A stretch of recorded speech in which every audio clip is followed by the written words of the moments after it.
Hallo und herzlich willkommen zur April-Ausgabe Fährnews aktuell im Jahr 2024. Die Top-Themen dieser Folge werden präsentiert von Fähren.net, wo du Fähren einfach online buchen kannst. Finnlines eröffnet neue Route, wo du künftig hinfahren kannst. Weltweit größte Wasserstofffähren, ein besonders anspruchsvolles Projekt im Norden Europas. Und DFDS plant Einsatz batterieelektrischer Schiffe, wie die Zukunft bei der dänischen Reederei aussieht.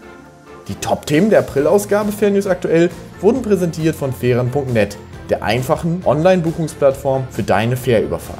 Nun geht es aber los mit der April-Ausgabe Fährnews aktuell. Bleibt auf jeden Fall bis zum Ende dran, um keine Nachricht zu verpassen.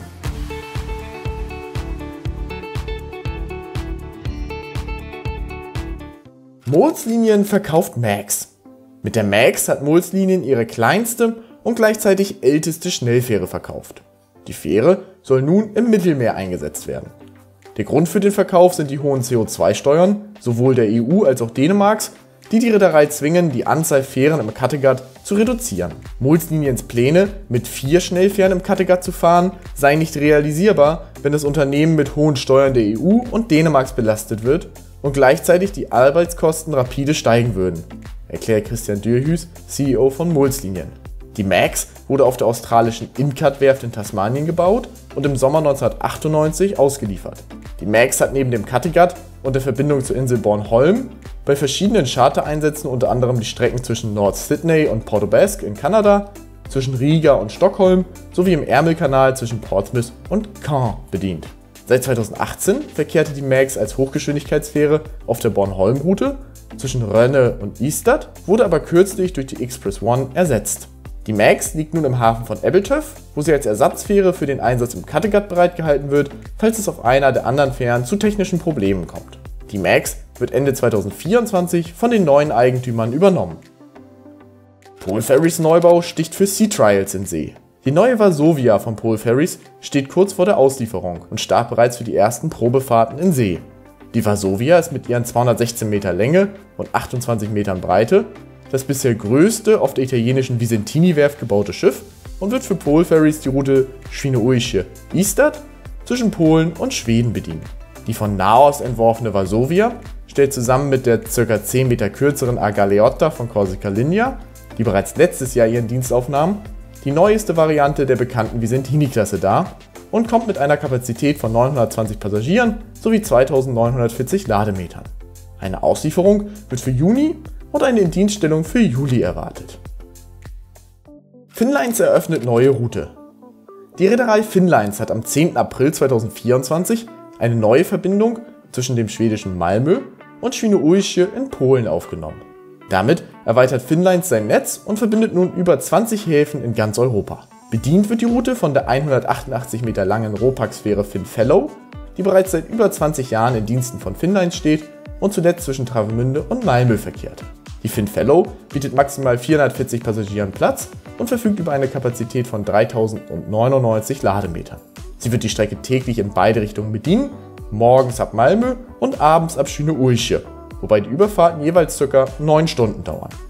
Wenn ihr selbst einmal die Route zwischen Malmö und Świnoujście oder in umgekehrte Richtung nutzen möchtet, dann bucht euer Ticket für die Fähre doch gerne bei unserem Partner Fähren.net. Hier seht ihr bei eurer Buchung außerdem auch direkt alle alternativen Überfahrtsmöglichkeiten, sollte eine Abfahrt einmal beispielsweise nicht in euren Zeitplan passen. Außerdem erhaltet ihr während des Buchungsvorgangs eine Preisübersicht der einzelnen Reedereien. Bei Fähren.net könnt ihr so Fähren einfach online buchen. Den Link zu Fähren.net findet ihr auch ganz oben in der Videobeschreibung. Elektrofähre für Aalslinien vom Stapel gelaufen. Für die Strecke zwischen Böiden auf Aals und Finschau auf Fünen entsteht auf der türkischen Cemre-Werft zurzeit eine Elektrofähre.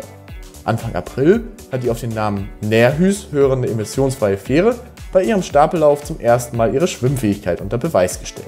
Die neue Elektrofähre wurde von Molslinien für die Tochtergesellschaft Aalslinien bei der türkischen Werft bestellt und wird mit der Tyrfing, ein Schwesterschiff, erhalten, das für die ebenfalls zu Molslinien gehörende Samsø-Linien auf der Verbindung zwischen Kalundborg und Ballen verkehren wird.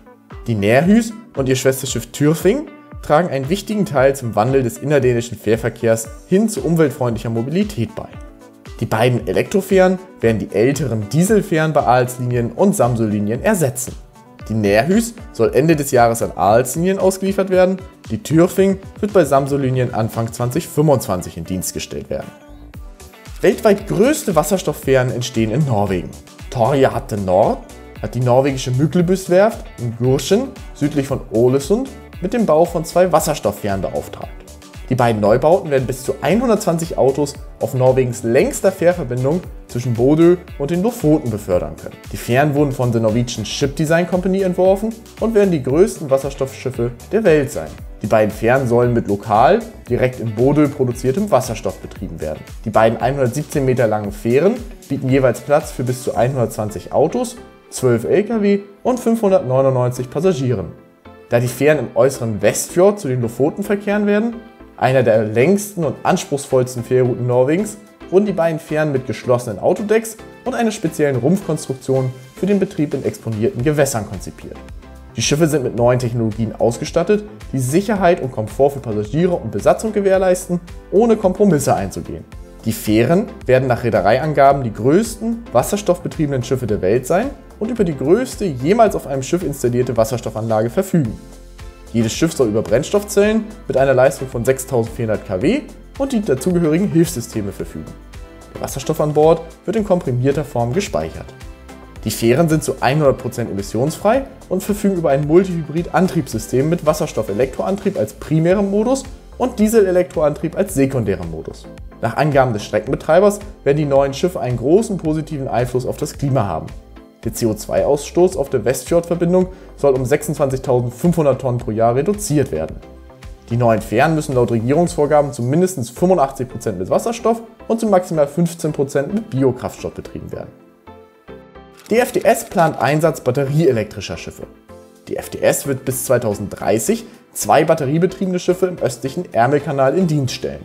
Dies ist Teil eines Neubauprogramms zur Investition in 6 umweltfreundliche Schiffe, 2 Methanol, 2 Ammoniak und 2 Elektroschiffe für insgesamt rund 7,3 Milliarden dänischen Kronen, was in etwa 1 Milliarde Euro entspricht.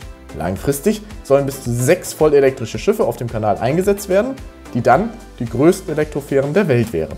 Aufgrund der relativ geringen Entfernung zwischen dem Vereinigten Königreich und dem europäischen Festland sind die Strecken auf dem Kanal optimal für den elektrischen Fährverkehr geeignet. Der Ärmelkanal ist einer der meistbefahrenen Schifffahrtskorridore der Welt. Er verbindet 2 der größten Volkswirtschaften der Welt und macht 33% des Handels zwischen der EU und dem Vereinigten Königreich aus. Die umweltfreundliche Umstellung des Seeverkehrs auf dem Ärmelkanal hängt nicht nur von den Schiffen auf See ab. Eine ausreichende Stromversorgung an Land und eine Infrastruktur zum Laden der Batterien in den Häfen sind ebenso wichtig, um die Elektrifizierung der Flotte abschließen zu können. Hier werden Reedereien und Regierungen eng zusammenarbeiten müssen, um einen umweltfreundlichen Fährverkehr zu ermöglichen. Erster Entwurf für neue Kanalfähren. Bleiben wir noch kurz bei DFDS. DFDS hat das australische Schiffbauunternehmen Incat mit der Durchführung einer Designstudie für eine Hybrid-Elektrofähre beauftragt, die auf Verbindungen zu den Inseln im Ärmelkanal eingesetzt werden soll. Dies ist insbesondere vor dem Hintergrund der bevorstehenden Ausschreibung für die zukünftigen Fährdienste zu den Inseln von Interesse, sollte DFDS diese für sich entscheiden können. Die geplante 72 Meter lange Fähre, die optional auf vollelektrischen Betrieb umgestellt werden kann, eignet sich für eine Reihe von Fährrouten in ganz Europa, so Incat in einer Pressemitteilung. In der Designstudie werden verschiedene Eigenschaften wie Passagier- und Frachtkapazität, Antrieb, Aufbau der Passagierbereiche und weiteres untersucht. In Bezug auf den Antrieb wird sich die FDS voraussichtlich auf eine Hybridlösung konzentrieren, bis in den entsprechenden Häfen eine ausreichende Ladeinfrastruktur vorhanden ist. Die Ausschreibung für die Fährdienste zu den Kanalinseln wurde noch nicht veröffentlicht, obwohl sie im April erwartet wurde. Im Januar kündigten die Regierungen von Guernsey und Jersey an, dass sie nach Interessensbekundungen für Fährgesellschaften suchen, die Fährdienste zu den Inseln anbieten. Derzeitiger Betreiber ist Condor Ferries. Condor Ferries hat eine Vereinbarung mit Jersey und eine Absichtserklärung mit Guernsey über die Erbringung von Fährdienstleistungen bis 2025. Condor Ferries hat mit Brittany Ferries einen Anteilseigner. Der CEO von Brittany Ferries, Christophe Mathieu, ist auch Interim-CEO von Condor Ferries. Letztes Jahr hat das Ro-Ro-Schiff Finlandia Seaways von DFDS probeweise in St. Peter Port auf Guernsey und St. Helier auf Jersey angelegt. Im April fanden mit der Barfleur von Brittany Ferries ähnliche Anläufe statt. Es bleibt also zunächst abzuwarten, ob DFDS die Ausschreibung überhaupt gewinnt. Andernfalls kann es durchaus sein, dass die Designstudie das bleibt, was sie ist: eine Studie. Wenn ihr hier keine aktuellen Nachrichten verpassen wollt, dann abonniert gerne den Kanal. So erfahrt ihr frühzeitig, sollte es etwas Neues geben. Stapellauf für Glen Rosa. Nach jahrelanger Verspätung ist mit der Glen Rosa das letzte von 2 neuen Schwesterschiffen für Caledonian McBrayne getauft und vom Stapel gelassen worden. Die neue, 102 Meter lange Glen Rosa, welche sowohl mit Marinediesel als auch mit LNG betrieben werden kann, wurde wie ihr Schwesterschiff Glen Sannox auf der Ferguson Marine Werft in Port Glasgow in Schottland gebaut. Sie soll die Relation zwischen Ardrossan an der schottischen Westküste und Brodick auf der Isle of Arran bedienen. Die Glen Rosa ist für die Beförderung von 127 Pkw, 16 Lkw und bis zu 852 Passagieren ausgelegt. Geplant ist eine Auslieferung an Calmac für 2025. Im Gegensatz zu ihrer 2017 vom Stapel gelaufenen Schwester ist sie mit rund 3000 Tonnen deutlich schwerer, als es ihr Schwesterschiff Glen Sannox bei ihrem Stapellauf war und stellt für die Werft einen neuen Rekord in Bezug auf das Stapelgewicht auf. Africa Morocco Link verkauft. Stena Line hat 49% der Anteile an Africa Morocco Link erworben. Die Africa Morocco Link, kurz AML, ist eine marokkanische, in Tanger ansässige Fährreederei und verkehrt auf der Relation zwischen Tangamet in Marokko und Algeciras in Spanien. Die zuletzt zur Attica Group gehörende Reederei wird diesen Sommer eine weitere Route zwischen Marokko und Spanien, genauer zwischen Tangerville und Tarifa, in Form einer Hochgeschwindigkeitsverbindung einrichten. Hierfür soll die Morocco Express One sowie die von Seajets gecharterte HSC Caldera Vista eingesetzt werden. Durch den Erwerb von Anteilen an Africa Morocco Link soll Stena Line laut Niklas Mortensen, CEO von Stena Line, widerstandsfähiger werden. Er erwarte, dass das Frachtaufkommen zwischen Marokko und Spanien in Zukunft aufgrund des positiven Wirtschaftswachstums und internationalen Handels weiter zunehmen wird. Xpress Skiathos verkauft. Die Xpress Skiathos wurde von der Attica-Gruppe für einen Gesamtpreis von 9 Millionen Euro an For Naver Shipholding Ltd. verkauft, ein in Zypern registriertes Unternehmen, das zu Seajets gehört. Die 1996 als Supercat Harula in Dienst gestellte Xpress Skiathos war zuletzt für Hellenic Seaways auf der Route Volos, Skiathos, Glossa, Skopelos, Alonisos im Einsatz und weist mit ihrer Länge von 77 Metern eine Kapazität für 1410 Passagiere sowie 250 Pkw auf. Auffällig ist ihre besondere Katamaran-Bauweise. Fähren.net und Fährnews intensivieren Zusammenarbeit. Zum Abschluss noch eine Nachricht in eigener Sache. Wie ihr sicherlich mitbekommen habt, ist in dieser Ausgabe erstmals ein Sponsor mit an Bord. Fähren.net und Fährnews arbeiten bereits seit knapp einem Jahr zusammen, in dem unsere Skripte auf Fähren.net als Newsbeiträge nachlesbar sind. Im Gegenzug erwähnen wir immer wieder mal Aktionen von Fähren.net in unseren Videos. Nun geht die Partnerschaft eine Stufe weiter. Zukünftig wird Fähren.net als Sponsor auftreten. Einerseits geschieht das in Form der von Fähren.net präsentierten Top-Themen, andererseits werden entsprechende kurze Werbeblöcke auf die Buchungsmöglichkeit von Fähren bei Fähren.net hinweisen. Im Gegenzug wird Fährnews wiederum einzelne Newsbeiträge bereits im Laufe des Monats auf Fähren.net veröffentlichen.